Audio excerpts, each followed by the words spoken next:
الابتلاء وحكمته امتحان كلا يصير امتحامه حاكا ضمبايا حكمتي سسمى حيتي ومسألة في علم الفلسفة قديمة أدنى اللي سويديو يقول حويقا عن مسألة الشر وأنا مسائل شدتك ملحدين تهيدتك كوري ريال لكن قرآن كآد بيقول عضهاي يضاف فضط وصم من قال إلهي سبحانه وتعالى وتلماميه وحين لنا يدونك أن نكون على إلهي سبحانه وتعالى كمردقين دار نعيم لأوليائه أدونكم ما هم يلغوا جنة أيه والله قلت لك لين لغوا النعمة يسته ضدك أولياء الرب سبحانه وتعالى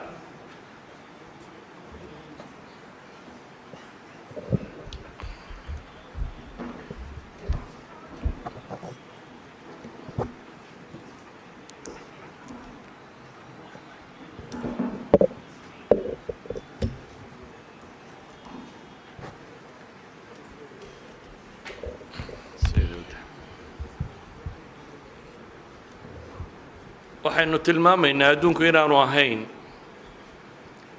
meel mustaqara oo la deganaanayo laakiin ilaahay subxaanahu wa tacaala wuxuu ka dhigay daar ibtilaa'in wa imtixaan waxaa rabbi qur-aanka ku tilmaamaya alladii khalaqa almowta walxayaata liyabluwakum ayukum axsanu camala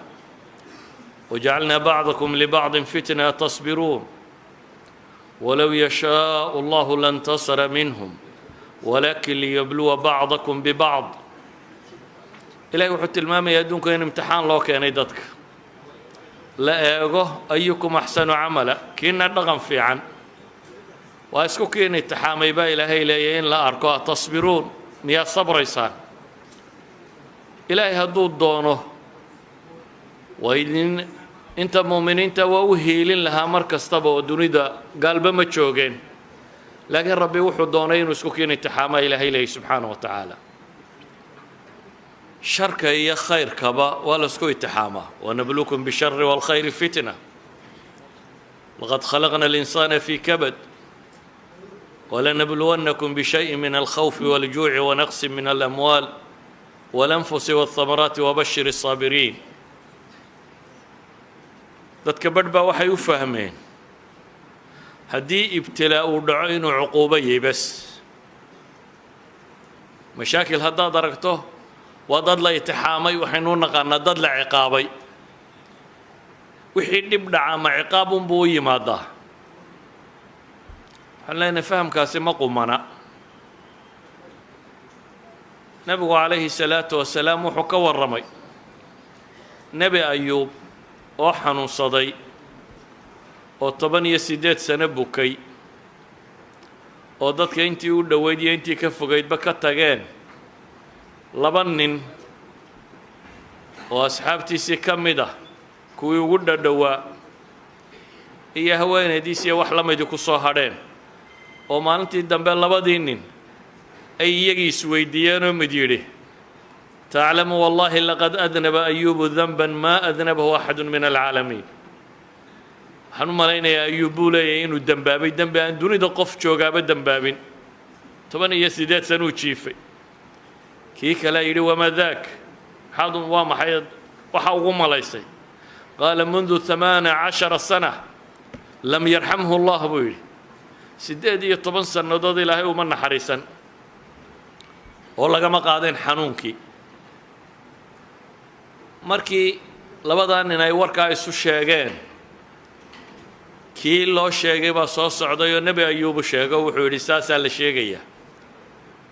ayuub baa wuxuu ugu jawaabay laa adri ma taquul غayra ana allaha yaclamu annii kuntu amuru cala الrajulayni yatanaazacayni fayadkuraan allah faarjicu ilaa beyti faukafiru canhuma karaahiyata an yudkara allahu ila fi xaq waxaa sheegaysaan inuu garan maaya buu yidhi haddaan soo maro laba is haysta oo ilaahay subxaanahu wa tacaala ayaan xusi jiray oo waxaan samayn jiray inaan wax bixiyo anigoo necbaysanaya ilaahay subxaanahu wa tacaala si xaqa mooye si kale inaan loo soo hadal qaadin calaa kulli xaal ilaahay subxaanahu wa tacaala markii dambe waa u waxyooday oo wuxuu ku yidhi urkud birijlika hada muqtasalun baaridun wa sharaab qisadatan waa qiso waxoogaa dheer laakiin waxaan uga dan leeyahay uun waxa ay tilmaamaysaa inaanay ciqaab wada ahayn waxaa loo yaqaana ibtilaa'aadka dadka ku dhaca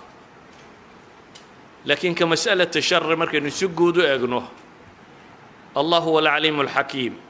ilaahay wuxuu isku sifeynaya inuu cilmi badanayay wax kasta ma'aalkood iyo say u socdaan iyo si walba inuu ogyahay inuu xikmad badanayo shay walba halka ku habboon uu dhigo bini aadamku laakiin dunida ma wada oga mustaqbalkana garan maayo si guudna waxuma arki kara waa indha ku garaadlo intuu markaa arkayo unbaa u muuqata xataa malaa'igtii markay garan waayeen nebi aadam xikmaddii loo keenay ilaahay subxaanahu wa tacaala uu imtixaamay waxay ku jawaabeen subxaanaka laa cilma lanaa ilaa maa callamtana innaka anta alcaliimu alxakiim ilaahu adaa cilmi badan oo xikmad badan bay leeyihin intii aadna bartay mooyaane in kale garan mayno erayga xakiimi qur-aanka in badan buu ku soo arooray waxaan uga dan leeyo ibtilaagu wuxuu iman karaa lirafci darajaat wa icdaami lujuur qofka oo darajadiisa ilaahay rabo inuu kor u qaado ajarkana loo buuro sida inta badan imtixaanaadka ambiyada qabsada iyo dadka akhyaarta ah wuxuu kaloo u yimaadaa litakfiiri sayi'aat qofka oo dembiga ilaahay rabo inuu kaga maydho wuxuu kaloo u yimaadaa isagoo cuquuba mucajala ah ciqaab la soo horumariyey ahlu macaasiga la ciqaabayo iyo markay mubaadara u samayn waayeen inay toobad keenaan wuxuu kaloo u yimaadaa lilibtilaa'i waatamxiis dadka in lagu kala sooco oo khafaaya nufuus kor loo soo saaro oo dadka munaafiqiin iyo mu'miniin iyo dadka wanaagsan iyo dadka xun ilaahay ku kala sooco wuxuu kaloo u soo arooraa bay culammadu yidhaahdaan litarbiyati الrijaali min xuduudi anfusihim dadka oo laga rabaynayo naftooda waxyaabaha ay jeceshahay oo bini aadamka sida ilaahay u abuuray subxaanaه wa tacaala waxyaabo badan oo in laga koriyo uu u baahan baa jira waxaa kaloo uu soo arooraa litadkiiri اlmuncim ilaaha subxaanaه wa tacaala nicmada badan le inuu dareesiyo dadku markay nimcadu joogto iska noqoto waa ilaabaan ilaahayni iyo nimcadiisa waxay xoog u xasuustaan markaa dhibtu timaado wuxuu kaloo u soo arooraa bay culammadu yidhaahdaan liihbaati اlxujati cala annaas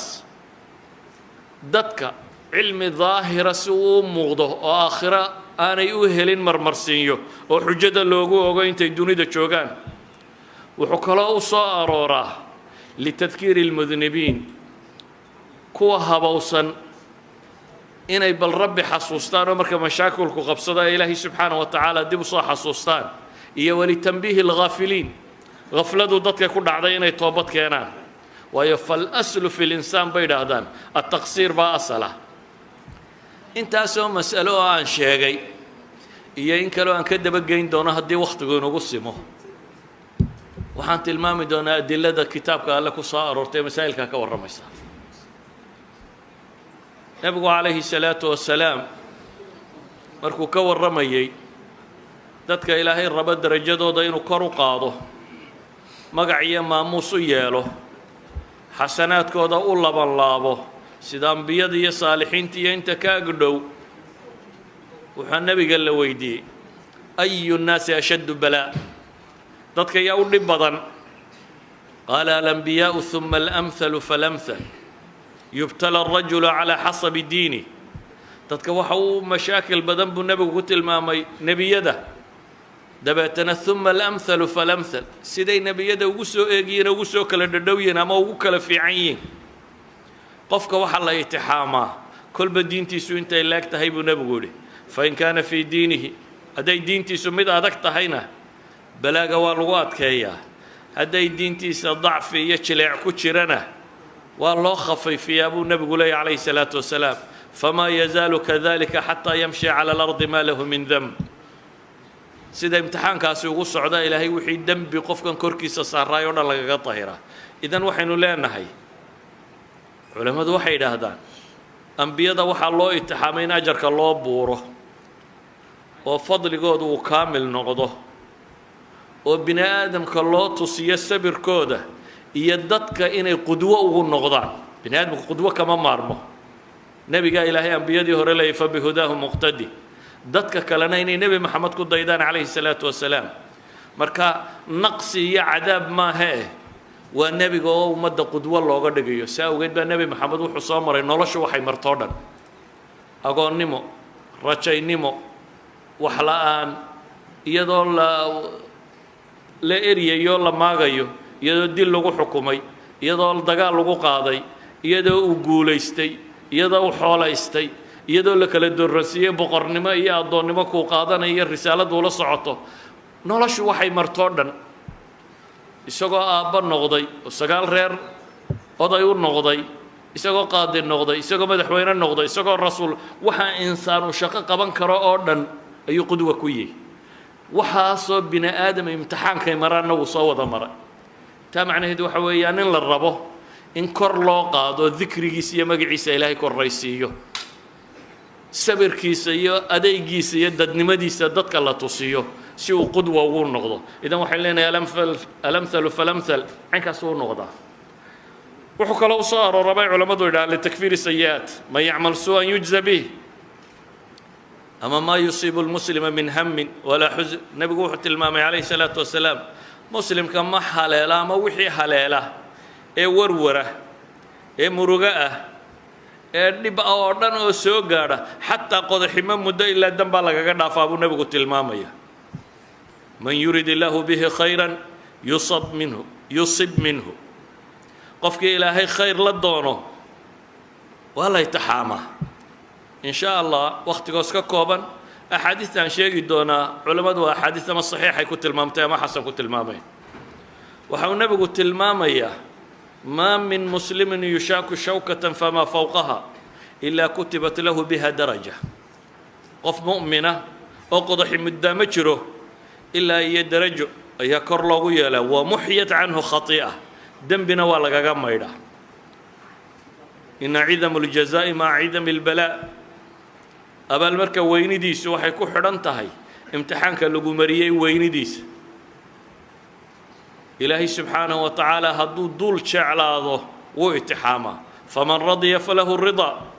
waman sakhita falahu sukht qofkii raalli noqdaana ilaahay raalli ahaanshihiisu hela qofkii cadho iyo warwariyo murugo iyo ciilkaambi ka qaadaana cadho alluu helaa waxaynu kaloo leenahay wuxuu kaloo balaagu u yimaadaa bisababi almacaasi wadunuub saa daraaddeed wuxuu noqdaa cuquuba mucajala ciqaabtiiyo qofkan dunida loogu soo horumariyey wamaa asaabakum min musiibatin fabimaa kasabat aydiikum wayacfu can kaiir wixii balaayo idin haleelaa waa wax gacmihiinnu kasbadeen in badanna ilaahay subxaanahu wa tacaala waa idinka cafiya ama dib uu idinku dhigay idaa araada allahu bicabdihi alkhayr cajala lahu alcuquubata fi dunya qof haddii ilaahay wanaag la doono ciqaabtiisii baa loo soo horumariyaa aakhiro wuxuu tagaa isagoo maxay dunida intii dunuubtii uu galay badidoo dunida lagaga maydhay